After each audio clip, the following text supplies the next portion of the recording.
The following is a hockey podcast out of Vancouver and Surrey, British Columbia. It'll only consist of a lot of puck talk and even more BS, or in actual words, banter and satire. Enjoy, and as always, go Canucks go. Every championship team needs a Pius Suter. Just go look at every single Stanley Cup winning team. There's a guy like him on there. This might be the most valuable trade chip on the market. What?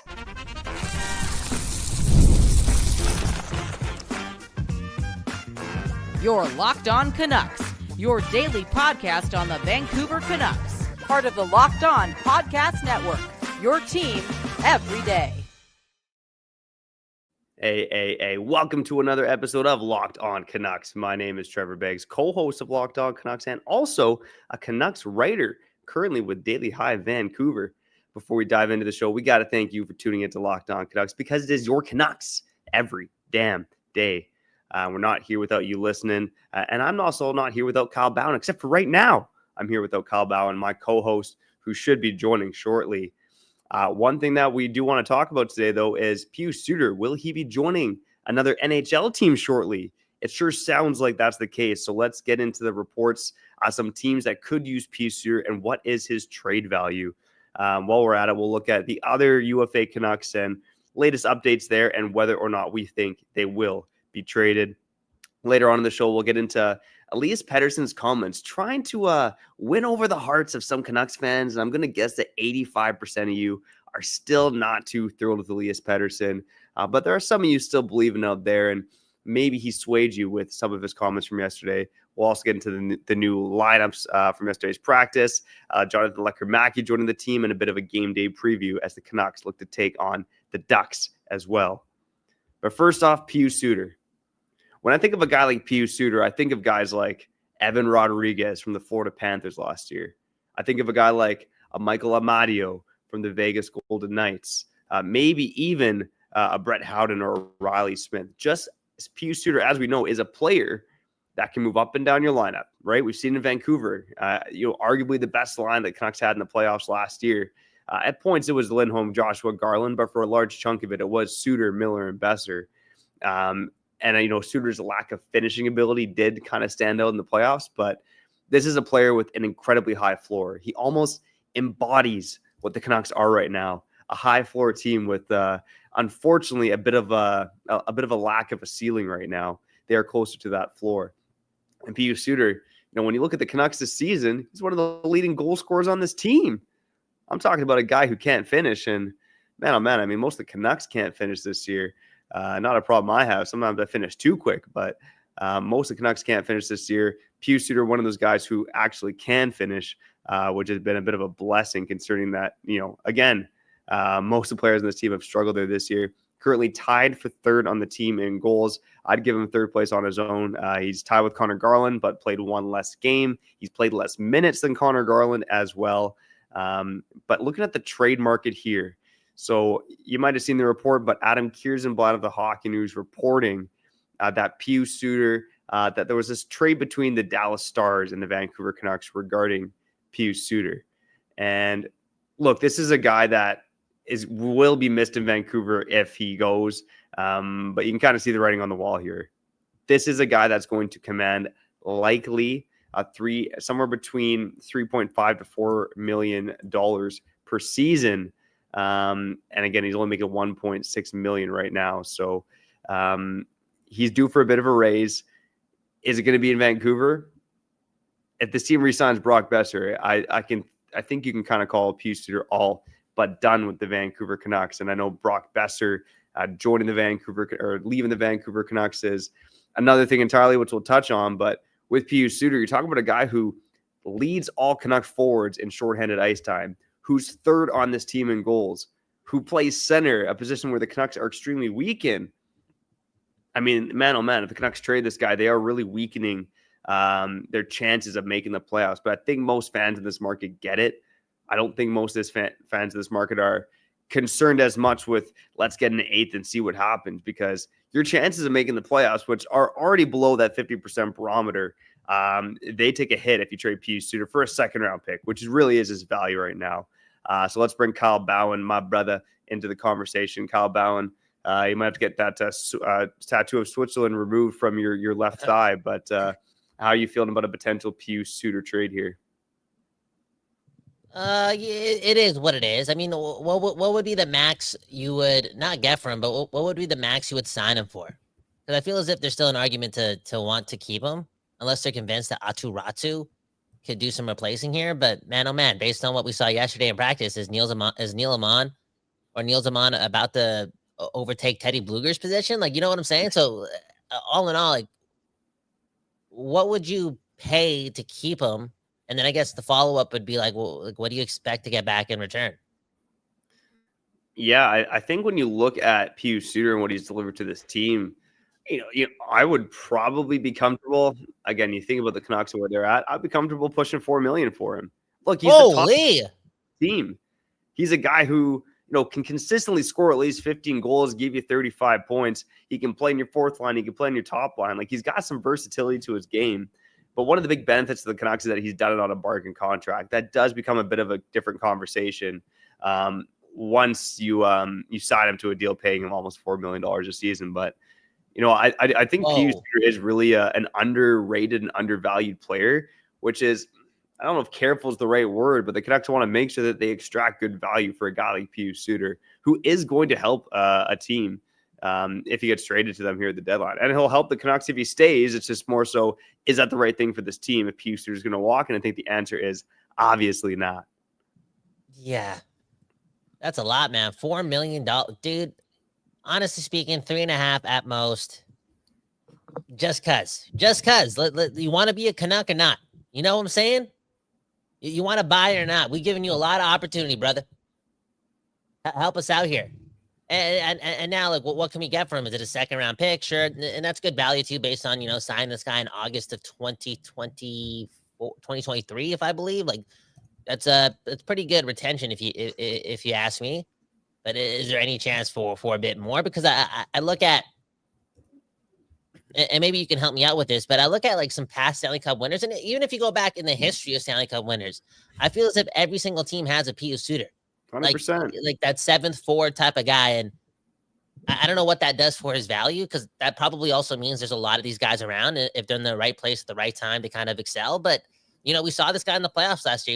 He was probably our fifth or sixth best forward, maybe our fourth best forward. I know he didn't score a lot of goals, but he had a lot of chances. It seemed as if the moment wasn't too big for him. It is what it is. If his shot was heavier, he'd probably score a bit more goals. But all in all, I think that not only is he a good regular season, again, he's a good playoff player, and he can help a team win a Stanley Cup. So, again, that's part of the reason why I kind of want to keep him too. Not for this year, but in the future. Like, you're gonna need better players, to be honest. And he seems to be not just to be a good player, but one of those better players. But all in all, name some guys. Pius Suter is like this guy from this Stanley Cup team. Blah blah blah. Do so, Trevor. Yeah, I listed a couple names before you hopped in, Kyle, but I was saying Evan Rodriguez from the Florida Panthers reminds me exactly of Pius Suter. When I look at the Vegas Golden Knights, like guys like Michael Amadio, Brett Howden, again, guys who can play up and down your lineup. Like, those are guys who remind me of Pius Suter. I thought about the Tampa Bay Lightning. Yanni Gourde's a different player archetype, but he was also a guy who can play up and down your lineup. He's got a bit more flash to his game than Pius Suter does, but you need these effective middle six guys who can play up and down your lineup, and do so at a reasonable cost, right? And, when I look at teams around the NHL right now, when we talk about suitors for Pius Suter, the Dallas Stars obviously are in the rumors to get him. But, I do think you look at a number of teams, and whether it's, shoring things up defensively, whether it's helping with the penalty kill, I think there could be a number of teams after him, because he's not going to cost a lot compared to some of the other names out there on the market. Like, he's not going to cost you a first-round pick, right? And I think that's the value in a guy like Pius Suter at the trade deadline. And maybe quickly before I get to some teams, Kyle, like, if you're the Vancouver Canucks just trading Pius Suter for a second-round pick, like, are you happy with that? Like, you're going to get a pick somewhere in the low 50s, maybe 60, depending on the team. Yeah, you got to be happy with it, whether it be an asset or whether it be a pick. I mean, the Canucks are the Canucks, man. We're not a perennial contender yet, so you got to kind of play for the picks. It is what it is. Yeah, it is what it is. And would you like? Again, I'm just looking at other rosters. Like, there's different types of player types, but when we're talking about guys that can move up and down your lineup, like, it's so essential to have those types of guys in the playoffs, because sometimes you need a jolt. And I know you look at Pius Suter and you're like, how is this guy a jolt type of player? You just, again, he's a Swiss Army knife. He can do so many things. and keep things fresh on the line. Like, would you like look at a guy like, I don't know, like I'm looking at like Barkley, Goudreau. I know different types of players, but you move them up and down the lineup. I was gonna say Andre Palat, but that's being a bit too harsh on Andre Palat. But just Tyler Bozak. There's this guy Lars Eller. Bozak, there you go. Lars Eller. Lars Eller's a good one. You know, Lars Eller's probably a great comparison for him. It's like you need these guys. You need these guys. So Trevor, like I don't know what you're gonna ask next, and I already forgot your question. But it's like Zesty is saying, $4 million is crazy. Like you work in financial advisory. I'm sorry, I hope your company's not watching this video right here. $4 million for Pius Suter, unreal. Again, I think it's because he's a quiet player overall, but I'm telling you, like that is his value. And even though I was trying to look it up on other platforms as well, AFP Analytics has his next contract at a 4-year deal at $3.92 million per season, based on their contributions. And look, Pius Suter, and again, this is a knock on PD, and we'll get to PD later, but Pius Suter has basically provided the same value as Elias Pettersson this year. Of course, I've been saying it all year. I've been saying it all year, like Elias Pettersson's looking like Pius Suter and like blah, blah, blah. And it's, he's a little bit better than Pius. No, he isn't. Pius Suter's playing just as good as Elias Pettersson.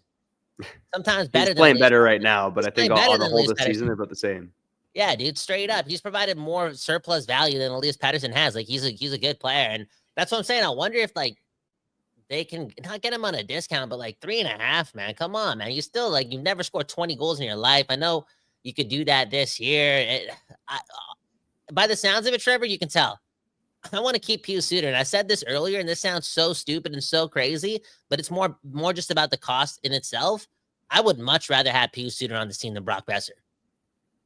Yeah, which is crazy to say. I mean, I think Pius Suter at least. I mean, honestly, though, if Pius Suter was, considered to be a top 6 forward and the expectations were different, we'd be just as hard on Pius Suter as we have been on Brock Boeser. But the thing with Boeser is he's proven that he's a 30-goal guy, a top-line guy. So when he's not producing, it's a glaring red flag. Whereas Pius Suter, if he doesn't produce, you're like, well, he's holding up defensively. He's a top penalty killer. He's contributing in other ways. So it's a bit of a different story. All right, let's before we get to break here. Lots of people not happy with the Pius Suter $4 million comment. I'm telling you, like it or not, like if this guy gets to July 1st, the only knock against him is, again, he's undersized. He's not necessarily a top 6 guy, but he's probably going to get $4 million plus on the open market. That's how I feel, at least, and we'll see if that actually transpires. But for some teams who could be suitors for his services, when I look at the top of the standings right now, obviously Dallas is a team right after him. I really think any team could be after Pius Suter, but the Vegas Golden Knights, that wouldn't surprise me. That would fit under the cap for them. Carolina Hurricanes, he seems to fit Carolina Hurricanes hockey. Winnipeg Jets, I think, could be a suitor for him. Minnesota Wild, they're pretty brutal in the penalty kill. The Edmonton Oilers, I'm not sure if the Canucks would do that, but I think they could use a guy like Pius Suter as well. And then I look maybe like a team like the Detroit Red Wings, one of the worst penalty killing teams in the league. They're in the thick of the fight right now. It feels like they have a few Pius Suters on their roster.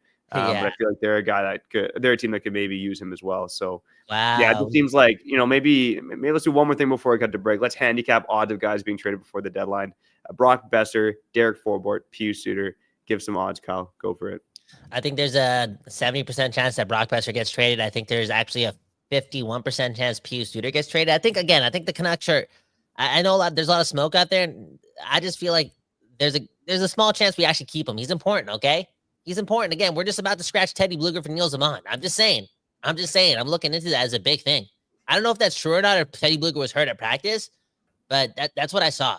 No, he was rotating in and out with Almond. There you go. So we kind of need Pius Suter, okay? Forbert, 100% chance, and Carson Soucy. I heard Rick Dhaliwal say, he's on the top 3 list right now when it comes to players being traded. It's Suter, Forbert, and Soucy. Soucy, 70% as well. But Trevor, the Canucks just made a trade, man. Read this out for the people. All right, let's see. The Canucks just made a trade. Here, put that one more time. Hearing Canucks are trading for Finnish prospect Ligma Balls. Who's that? Canucks. Is that a second-round pick? Okay. We'll be back on the other side after showing it our friends over at FanDuel.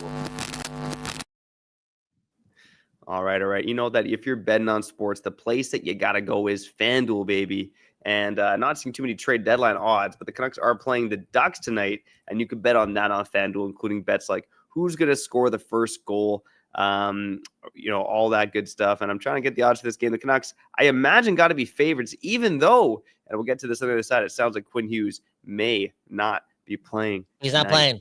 He's done. Not playing officially. There we go. Kyle, breaking it. I think so. Sometimes. I think that's what the Discord said, and I believe it. Like, again, you hear Pettersson's comments prior to the game against the Ducks. I'm pretty sure Rick Tocchet was like, look, we're resting Quinn Hughes for 5 games. Can you please get us 4 wins?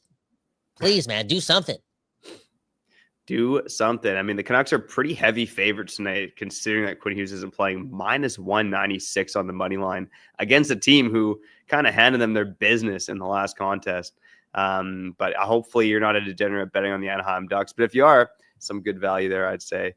If you're new to FanDuel, you can get $150 in bonus bets if your first $5 bet wins. Just visit FanDuel.com to join today. That's FanDuel.com for your shot at $150 in bonus bets. Make every moment more with FanDuel, the official sports betting partner of the NBA. Shout out to basketball. Trevor, my buttons aren't working. Can you click one? Sure, man. No problem. Let's do it, man. Locked on Canucks.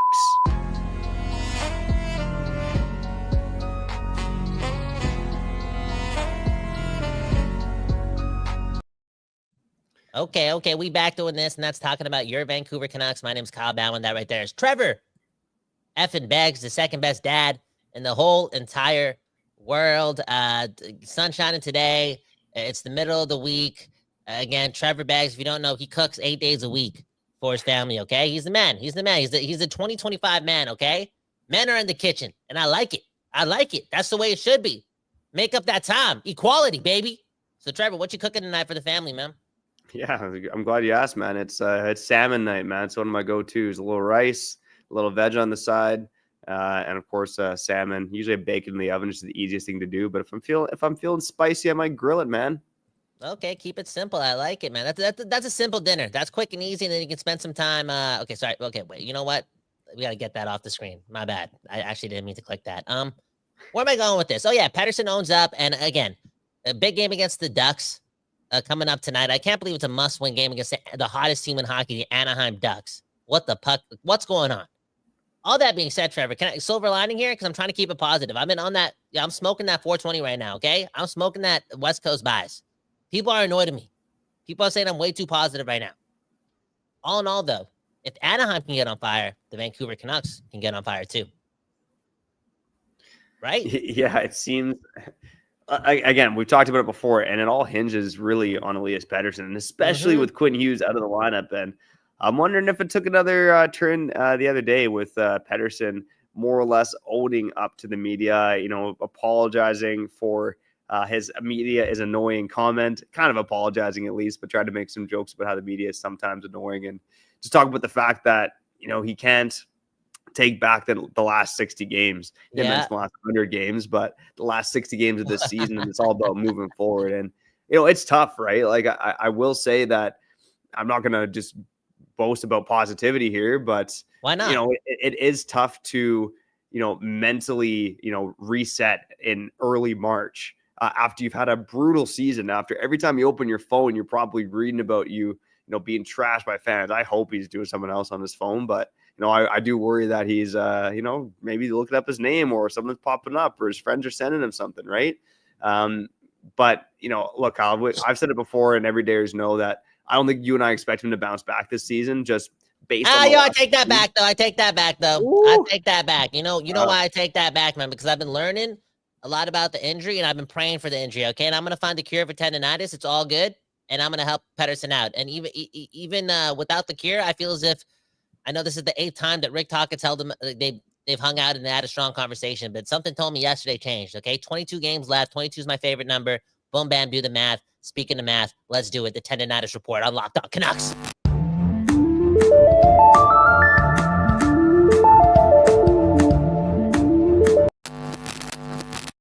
Okay, you know the deal. This is where Trevor and I, we tried, curing tendonitis so we can cure Elias Pettersson, okay? And we learn a lot about tendonitis on this show. And again, I know this is a hockey show. I know it's a hockey show, not a health show, not a doctor show, but it's a Canucks show, okay? We got to look after our neighbors, and we got to look after Pettersson. And I keep reading this. Trevor, you got to empathize a bit, baby. You can't be such a harsh person, man. I feel bad for your kids sometimes, bro. You gotta be empathize, baby. We all different. And speaking of different, look at this, okay? Somebody who plays basketball also has tendonitis, patellar tendonitis. I think that's the same thing Pettersson may have, okay? And he says, I'm a casual player, and a few months ago, I started practicing, and I guess you could say heavily for 2 or 3 times a week. After a few months, I started getting the sharp pain right below the patella in both knees, and I was diagnosed with patellar tendonitis. I've been doing physical therapy at home for about 2 months, and I haven't noticed any improvement, which is really depressing. How come every time I'm reading stuff on tendonitis, it leads to depression? Right? You got a broken arm. Does that lead to depression? Huh? You get kicked in the dick. Does that lead to depression? No, it doesn't. But tendonitis, that's what I'm saying, baby. This is something else. This is a disease we never heard about before. Prior to 2025, 5 years ago, COVID started. Now there's a tendonitis epidemic. Okay, and look at some of the replies, man. Someone's saying that it sucks. It took 3 months to be without pain. To be at like a 95% pain threshold, and then another 3 months to get over the occasional pain, right? And that you got to listen to your body. One person saying you gotta strengthen the muscles around your knee, and that he didn't even play basketball for 2 years. He took 2 years off. And this person, Juggernaut 1744, is saying the only way I got over it was stop playing. Like, he stopped playing sports for 4 months. And Pettersson hasn't done that. Like, Pettersson hasn't rested. You know what I'm saying, Trevor? So the more and more I'm learning about tendonitis, the more and more I'm just starting to, I don't know, like, empathizing a bit more with Elias Pettersson. I'm sorry, people. I know you guys want me to be an asshole, but dude, education is power, man. Knowledge is power, baby. Yeah, and like I said, I think we talked about it before. I've never had tendonitis, so I can't deal with it. But we are trying to cure the tendonitis epidemic here on Locked On Canucks. Just 2 idiots trying to change the world. And look, I've said this before. I don't think it's all injury related. I think a lot of it is the mental side of his game. And look, Elias Pettersson is such a cerebral player, or has been such a cerebral player, a smart player, heads up player, that he should be able to find ways around the injury, just in terms of finding teammates, setting them up, not double clutching, just shooting the goddamn puck. And he's still not doing that. So again, to me, it's not just the tendonitis, but that being said, tendonitis, it's a real thing, man. And, I do think, to circle back to will the Canucks keep or not keep Pettersson, I think there's like a 2% chance they trade him at this deadline. Actually, I'm going to put it like a 0.01% chance. Elias Pettersson is sticking around for the foreseeable future. And I just think the Canucks are going to be with this guy next season too, right? Like, you see so many comments about trade him, get the cap space. Get the cap space and do what? Go find another elite center? Or where are you going to find that? In free agency? Dylan Cousins. Oh, get out of here, man. Look at this comment right here, okay? The people, man, again, they don't like the excuses I'm making for Pettersson, man. And NGK saying the best way to cure tendonitis is to stop playing your PlayStation on road trips, okay? Alex saying, stop making excuses. Don't sign a major contract if you can't deliver, like Bobby Orr. And again, maybe I'm trying to make excuses, or maybe I'm literally trying to just learn more about tendonitis. And again, I'm pretty sure, like most injuries, ones that last this long, right? We used to call Pettersson the alien. What's the most instinctual creature known to mankind? It's the alien, right? Straight up. Real talk.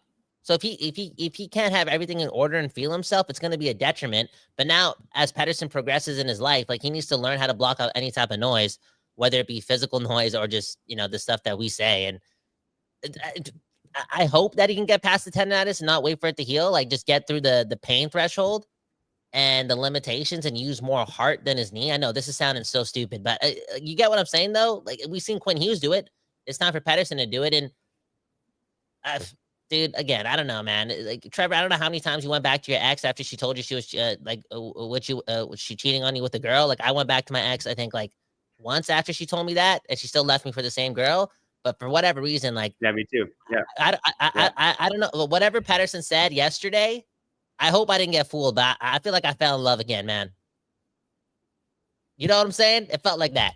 Yeah, and you know what? I don't think you're the only person falling in love again, Kyle. So let's take a quick pause here, and we'll wrap up the show on the other side with some comments, the lineups ahead of the game, and most importantly, the believers in Elias Pettersson. What?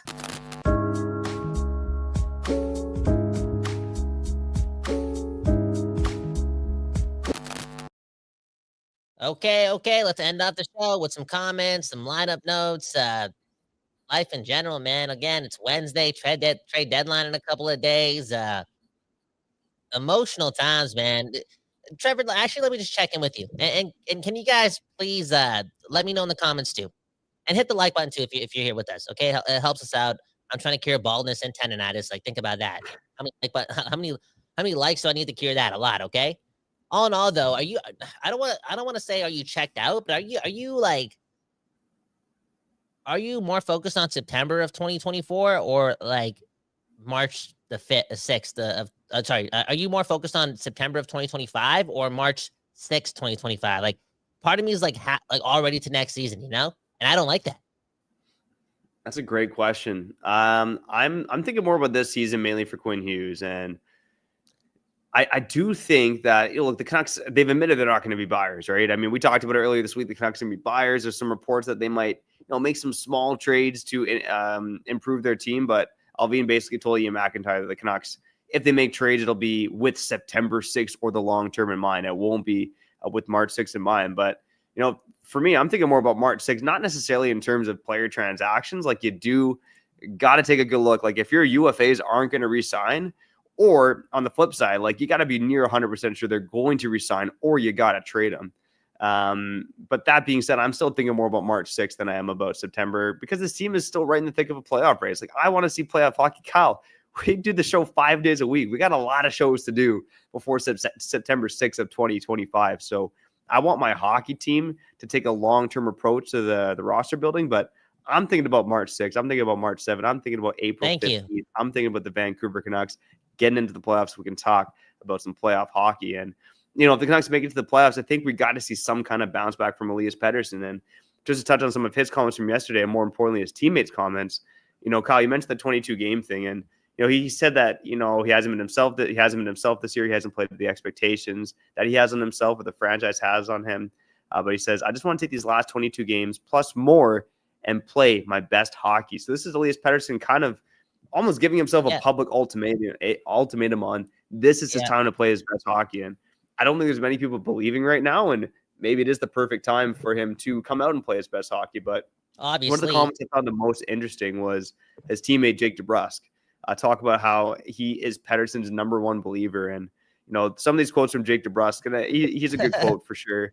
Talked about how, this league humbles anybody, he said. Jake DeBrusk said, I went through a situation in the COVID year where I scored 5 goals in 41 games. I learned how to get out of it, and it's how you learn as a pro. You just got to work through it, and that's something Petey's always done since I've been here. He always works his ass off in practice. As a teammate, I believe in him. I haven't seen the other side of what he expects, what people expect, but I've seen him working to get there. Talked about the deal and said, honestly, probably the biggest reason I came here was to play with him or to play on the same team as him. I'm his number one believer. Kyle, we talked about Pettersson needing a friend in that locker room, and maybe Jake DeBrusk is that guy to pump up Elias Pettersson. So interesting to hear those comments from him regardless. No, they're interesting, and it's not that I take DeBrusk's comments with a grain of salt, but he seems like the cliche nice guy quote machine type of guy. Because, like, if he's the hardest working guy in practice, Pettersson that is, then why is Alvin and Talkett saying the complete opposite, Yeah, and it's fair. He said he works his ass off, but I see what you're saying. You know what I'm saying? Come on, man. DeBrusk just seems like a nice guy. Like, even though Pettersson's making 11.6, like, I feel like DeBrusk is making sure he picks up every single tap. Like, he just seems like that type of guy. Anyway, Trevor, can we get into this? And, like, again, I want the comments to go off here because I'm trying to do the math in my head, okay? If the Canucks were to trade Brock Boeser and Pius Suter in the same deal, could they get a similar package to what Seattle got for Bjorkstrand and Yanni Gourde? Because look at this, okay? And this we pulled this tweet from Frank Saravelli, not a friend of the show. I don't know. We go back and forth. He doesn't know about us, but sometimes I feel like this guy just roasts us. But you know what? We're Canadian, okay? Send that love. I know he's American, but we're Canadian. But we're not. Trevor, we got to act like ourselves. All in all, though, Tampa Bay gets Yanni Gourde again, Oliver Bjorkstrand, a 5th-round pick, and then Seattle gets 2 first-round picks, one in 2026, one in 2027. They also get a Toronto 2025 second-round pick and Mickey Simont, a prospector and AHLer. So they get, like, essentially, like, 2 top 30 picks and a pick in the top 60 for Yanni Gourde and Bjorkstrand. And I'm thinking, Pius Suter and Brock Boeser, could we get 3 picks for that? I think so. Yeah, I'm trying to think of what team would take on both those players. That's another question, Tyler. But Tampa Bay is doing it, and they've got more cap space than they've had in recent years. Then you think a number of teams could do it. But I would agree with you. Like on the whole, like Brock Boeser is a slightly better version of Oliver Bjorkstrand, and Yanni Gourde. I think Tampa overpaid for Yanni Gourde based on the player that he once was. They like him in that organization. But Pius Suter has been way better than Yanni Gourde this season. And Yanni Gourde has battled injuries. But he's got like 6 goals this year. Pius Suter's almost got 20 goals. Like there is a big difference there. Yeah, and I will say also, Michael, just to correct myself, that Easymont guy, he's actually an NHLer. He's been my bad, fourth liner in Tampa Bay. Yeah, my bad. Just want to clarify. Keep going though. But yeah, what are we talking about? He's got 5 goals, 10 points in 57 games. But Kyle, to answer your first question, I think that is a package the Canucks could get for Brock Boeser and Pius Suter. Now the question is, like, Seattle is clearly out of the race. Does Vancouver have the appetite to weaken their team to that extent to get 2 firsts in the second round pick? That is, I think, a fair question, and I'm not sure that they have the stomach to do that. Again, I don't think Seattle can turn those 3 picks into like a complete superstar, because we're talking about picks like those 2 first round picks are not. They don't even start till next year, 2026 and 2027. But just like having the assets, you can just start compiling like these imaginary deals and make some magic happen. IMO, straight up. Now you got 3 extra picks in the top 60 in like a various amount of drafts, but you combine those and you combine your own first round pick, and then you throw, I don't know, one of these prospects that hasn't been panning out for them, and boom, next thing you know, you're in the sweepstakes to grab someone else. It's just the way it is, right? So I don't know, man. I think the Canucks being a fringe playoff team, and prior to last year being exactly what they are this year, again, a fringe, mushy middle team, not even a playoff team, but you're literally fighting for like 10th place in the Western Conference. Like that's what this core has done. I don't know how this team cannot look at draft picks and, salivate. Like that should be a good thing for this team to acquire. Yeah, and in fairness, Kyle, they haven't been shy about acquiring those picks. They've just flipped them pretty quick for their assets. Yeah. But I think it is a trade that would make sense for the Canucks, and I do think that the value's there for Brock Boeser, Pius Suter. And look, if they did make a trade like this, Kyle, they gotta have prospect replacements who could step in a pinch, right? Like they're not going to necessarily replace Brock Boeser and Pius Suter, but you have Jonathan Lekkerimäki, who has been called up. He's on the second line. Looking at the lineups for tonight's game against the Anaheim Ducks, you have Aatu Räty, who can probably step in and play a similar role. Räty got called up? No, I'm just saying in general, if Pius Suter got traded, he could step in and play a similar role. Like I think Almond's going to be forever a tweener, but Aatu Räty's got more of that third line potential. So the Canucks, if they did make a trade like that, they have replacements in place, and it's hard not to look at a package like that and be intrigued by what the Canucks could get if they trade Brock Boeser and Pius Suter. I mean, Jim Rutherford, man, the man that can save the Vancouver Canucks. It might be his time to shine here with Patrick Allvin. Get it done. Get it done, man. Get it done. And maybe it's difficult to compare what Tampa does to what other teams do, because I feel like Tampa's done this in the past. Like they just make those ridiculous trades. Like didn't they do something similar when they acquired Barclay Goodrow? Like didn't they give up a couple first round? And were they?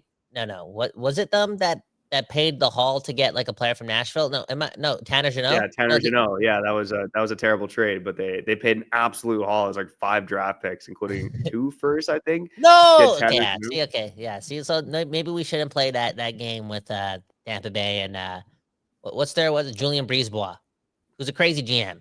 Okay, read the Craig Custance book on executives in the NHL. Chapter 1 is on Julian Brisebois. Anyways, Kyle Bound, Trevor Beggs, Locked On Canucks. Enjoy the game tonight. I think we're going to win 6-1. And Pettersson, man, like, was that not a Mark Messier-esque we're going to win tonight type of guarantee from Elias Pettersson? I think so. Like, that's what I heard. Because Trevor, honestly speaking, like, I already brought up the whole reference, like, yo, when my girl apologized for doing some shady business and I took her back, like, Trevor, Pettersson, if you're listening to this, you better back that up tonight. Like, I don't want to wait till Friday against Minnesota for you to, like, show your colors. Like, back it up tonight. Hit the like button. Trevor Beggs, sign us out. All right. Shout out to the everydayers, occasional listeners, first-time listeners, new subscribers, and those of you who join us on the live show on YouTube. Doesn't matter when you're listening or where you're listening. We appreciate the hell out of you for tuning into Locked On Canucks. If you like what we're doing, go subscribe to the channel, hit the like button, help change a life. And on the podcast side, oh baby, go follow us and leave a 5-star review. If you or your friends own businesses and are looking to advertise, hit us up, make me your biatch, and come advertise with us on Locked On Canucks. Should be back on the post game tonight. See you then. Peace. Peace, peace, peace, peace, peace, peace, peace.